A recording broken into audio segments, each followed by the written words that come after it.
बकरियां चराने वाला, रोज बकरियां चराने, लेकिन वो कभी जंगल के अंदर नहीं गया जहां जंगल बड़ा घना था, बार बारी चराया करता था। वो एक दिन कोई बकरी भागी, वो घने जंगल में चली गई, ये भी पीछे गया। अब जंगल बड़ा घना था, अंधेरा ही अंधेरा था हर जगह। उसको ना कुछ चमकता दिखाई दिया, पास गया तो पत्थर थे, चमक रहे थे।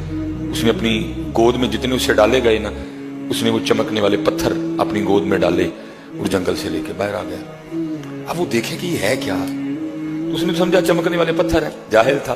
उसने क्या किया, गुलेल निकाली और एक एक पत्थर गुलेल में देता जाता और उसे कव्वे उड़ाता जाता। सारे उड़ा दिए उसने, एक पत्थर आखिरी पत्थर रह गया। उसने वो गुलेल में डाल के ना छोड़ना चाहा तो पास से एक जोहर शनास, जिसे पंजाबी में लाऊं तो फिर मैं उसको सनियारा कहूंगा, वो गुजरा। उसने जब देखा ना कि उसने गुलेल पे दुनिया का सबसे कीमती पत्थर लाल चढ़ा रखा है और बस छोड़ने वाला है, वो भागा और जाके उसने उसकी कलाई पकड़ ली, उसको डांटा। उसने कहा बेवकूफ और नादान आदमी, ये तू क्या कर रहा है? उसने कहा कव्वे उड़ा रहा हूं। उसने कहा कव्वे तो तू उड़ा रहा है, तुझे पता तू किससे कव्वा उड़ा रहा है? उसने कहा चमकने वाला पत्थर। उसने कहा बेवकूफ जाहिल आदमी, ये चमकने वाला पत्थर नहीं, ये दुनिया का सबसे कीमती हीरा लाल है। इस वक्त तो शायद तेरे शहर में कोई बंदा ही ना हो जो इसकी कीमत दे सके, इतना कीमती है। क्या तू धंधा नहीं कर रहा है? क्या तू बेवकूफी करने जा रहा था? उसने पकड़ के ना अपना सर रोना शुरू कर दिया।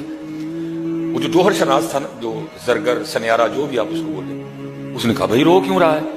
मैंने बचा लिया, तेरी खैर खाई की, तू बच गया। उसने कहा रो इस बात पे रहा हूं, अभी मैंने इसको चलाया नहीं तो तू मुझे डांट रहा है। मैं तो वो बेवकूफ आदमी हूं जो सुबह से लेकर अब तक कहीं 100 चला चुका हुआ है।